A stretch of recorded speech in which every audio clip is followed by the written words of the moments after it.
esta es la historia de mi madre. Mi madre fue un personaje enorme.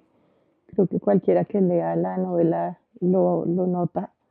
Enorme en muchos sentidos, muy implacable, una mujer dura, que se exigía mucho, que exigía mucho, pero a la vez que siempre era increíblemente divertida, sorprendente, guapísima, ¿no? Eh, y que todas mis hermanas y yo siempre pensamos que tenía un trastorno, especialmente durante mi infancia y mi adolescencia. La historia de su intento de suicidio fue un tabú para siempre, nunca hablamos de eso, nunca se podía hablar de eso, era como un tema completamente cancelado. Y ella como hija de psiquiatra tenía una fijación con la cordura bastante sospechosa. Yo creo que estar tan obsesionado con estar cuerdo deja la sospecha de por qué te importa tanto la cordura, si no es porque tienes una sospecha de que quizá no lo estás del todo. En mi familia ha habido muchos psiquiatras y también pues, un intento de suicidio y un suicidio que fue el de mi prima, que llevaba el mismo nombre de mi madre, Miriam de Nogales, y, y entonces de alguna manera ese momento en que mi prima toma esa decisión y la lleva a cabo, fue como un detonante de volver a pensar en ese intento de mi mamá. Mi mamá, después de todo, tiene una vida que pasa por muchos altibajos, pero que termina muriendo siendo una mujer mayor y muy en paz consigo misma y con quienes la rodean y con quien ella es. Y es como, si se quiere, un final feliz de una vida que tuvo periodos muy tormentosos, no así mi prima, ¿no? Entonces es un poco como un paralelo entre estas dos mujeres que se llaman igual, que tienen trastornos, pero que tienen un desenlace muy distinto. ¿Cuál dirías tú que fue?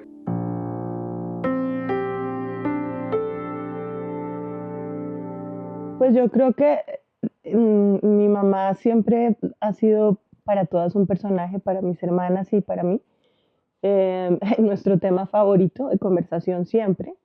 Eh, pues sí, está mi hermana que dice que mi mamá parece una diva de Almodóvar. Era muy teatral, siempre parecía como que le decíamos, bueno, cuando hay que aplaudir, cuando van a poner los focos, cuando no.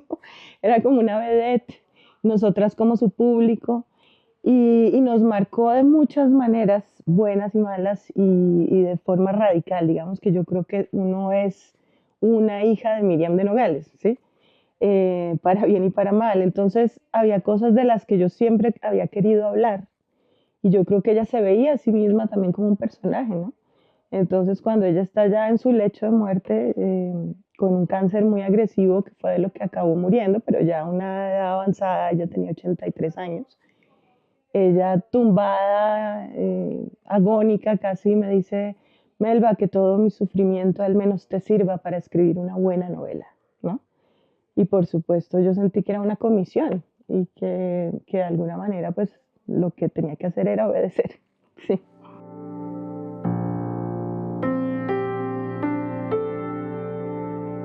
Pues digamos, llevo también mucho tiempo pensando este libro, mucho tiempo cocinándolo, yo creo que casi toda la vida.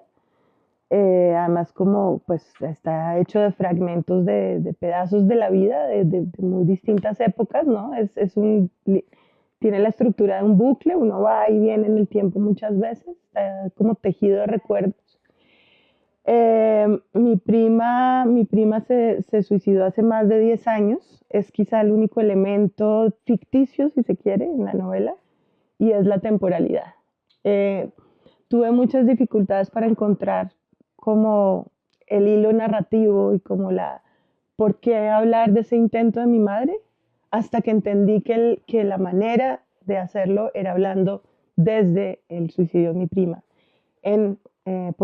trayéndolo a presente y que de alguna manera tiene algo real, porque yo viví los 3 últimos años de mi vida en Barcelona, es donde tuve este encuentro con mi prima Verónica, que es un personaje importante al final. Nos llegamos a conocer mucho y a hablar de muchas cosas que yo no sabía y que ella tampoco. Y en ese sentido, la vida de mi prima Miriam volvió a estar muy presente. Entonces se sentía como algo que realmente estaba pasando en tiempo presente, ¿no? Entonces, esa es como la situación.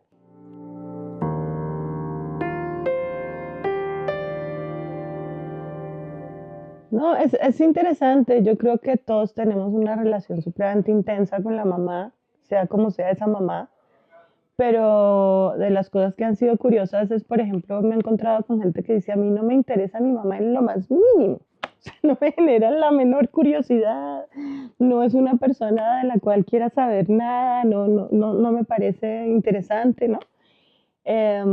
Entonces también creo que quizá no todas las mamás son tan personajes, pero insisto en que esta lo era y como que merecía un espacio por ser el personaje que ella fue, ¿no? Yo creo que era un poco eso y una vida también muy singular, una vida muy particular donde de alguna manera pues sí venía de una familia que fue una de las más grandes fortunas de Colombia y se casó con un hombre muy rico español y como todo eso se vino abajo, se arruinó y entró en decadencia, pero ella alcanzó a ser una niña rica y con un futuro promisorio y de pronto todo se desplomó, ¿no? Y hubo como pasa en las familias, que a unos les acaba yendo bien y a otros muy mal y en todo eso pues decide casarse con un colombiano provinciano de clase media muy brillante, sin ninguna, ni título nobiliario, ni fortuna, ni nada, y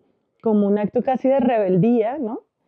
Y pues creo que es muy claro que fue una mujer tremendamente enamorada, casi a la locura, y que dejó todo y entregó todo por este hombre, ¿no? Que no siempre fue un amor del todo correspondido, pero que ella lo dejó todo por él.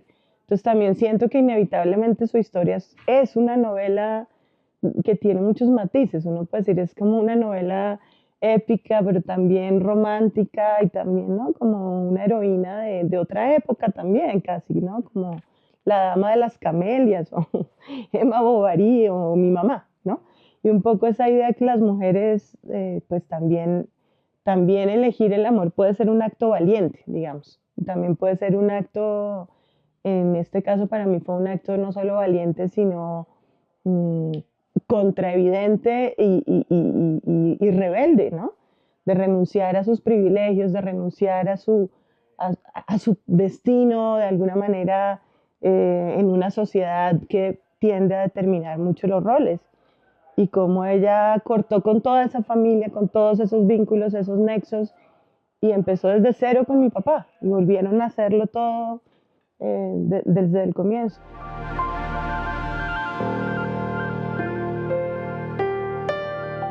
Después ya de ser una mujer grande yo y de tener hijos yo o sea, es muy difícil ver a la mamá de uno en uno. Yo creo que uno es con lo que más pelea, especialmente de mujer, toda la vida es, por favor, no quiero parecerme a esta señora.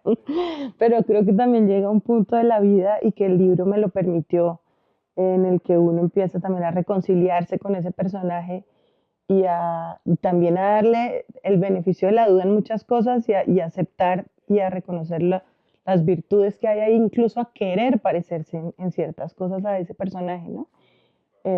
Ya quisiera yo parecerme a ella.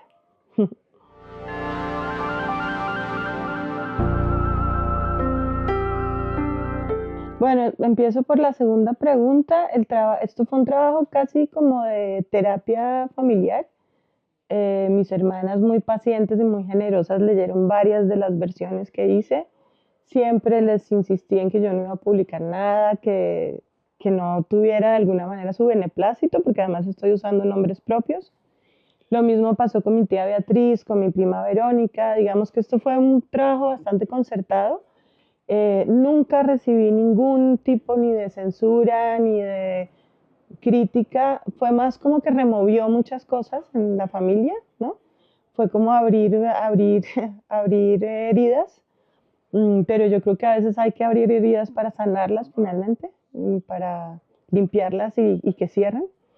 Y creo que eso fue un poco lo que pasó en términos familiares. En términos de la recepción, me ha conmovido que es un libro que conmueve y que la gente hace un proceso también como muy personal con el libro desde distintos lugares y que me están hablando un montón de las mamás, las personas que lo leen de sus mamás, ¿no? Y de sus historias. Y me gusta eso, me gusta que sea un detonante para una conversación que yo creo que siempre es necesaria y que muchas veces, en especial en Colombia, tendemos a idealizar la familia, a idealizar la maternidad, a idealizar los vínculos filiales y nos cuesta como lidiar con la parte oscura que también existe en todo eso, ¿no? Y asumirlo y de alguna manera desacralizar la posibilidad de que eso está ahí y está bien. No, no tenemos que vivir en familias perfectas.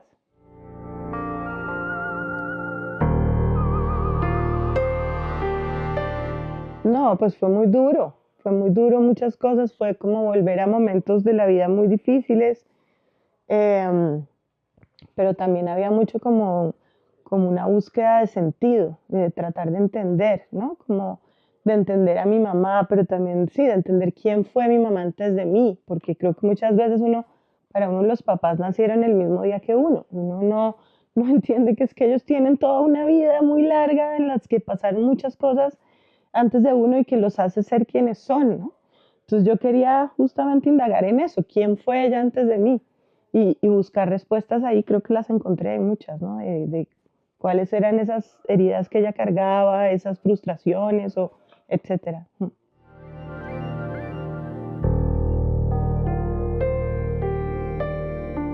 Bueno, pues mi tía Beatriz, que es la única de esa generación que vive, que es la que vive en Suecia, ¿no? Que es una mujer muy, muy especial.